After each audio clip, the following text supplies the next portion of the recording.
Hi guys, welcome to another video. In today's one, I'm going to give my thoughts on the Bell MX-9 Adventure MIPS helmet. This is one that I've had now for 3 years, and I've done somewhere around 30 to 35,000 kilometers with this helmet, so I'm quite well acquainted with it. Now, in terms of other adventure helmets, this is the first one that I've ever owned.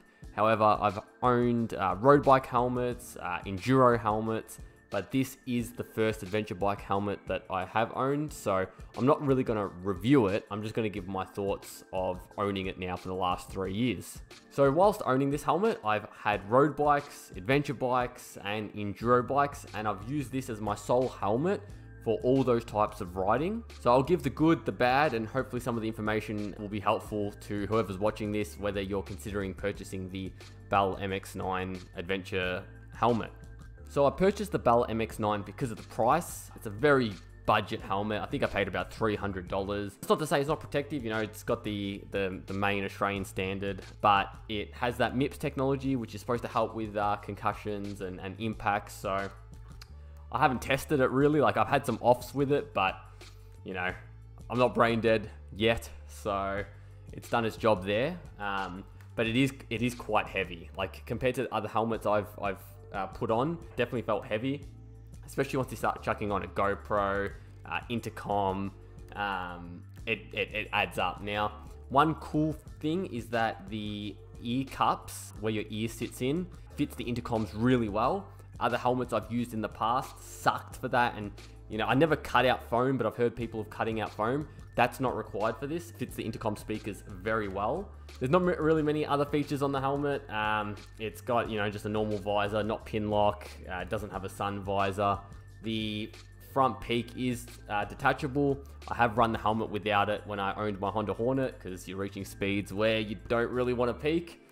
So in terms of the build quality, like, nothing has actually broken. The straps are still, you know, strong. Nothing's rattly. Everything's tight. Like, you know, it's been thrown around. I've used this as an enduro helmet, and it's taken some knocks there. So in terms of build quality, I think they're made in China nowadays, the Bell products, but it's held up for the riding that I've done. Now, one thing that is a big negative, and probably the reason I'm going to upgrade, is the wind noise. Now, I heard about it before I purchased it. I've experienced it since owning it. I do use earplugs, but depending on which ones I'm using at the time, if I'm using ones that aren't as protective, the wind noise does start to add up.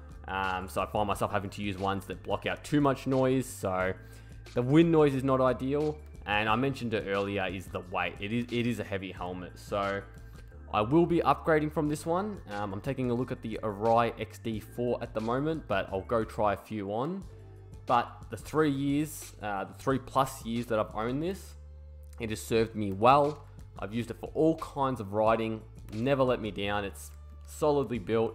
It's taken some knocks, and I approve it. If you're looking for a budget adventure helmet, then definitely consider the Bell MX-9 Adventure MIPS, especially if it fits your head and is comfortable, because yeah, it really does a great job. I hope this video was informative, and I'll catch you guys in the next video.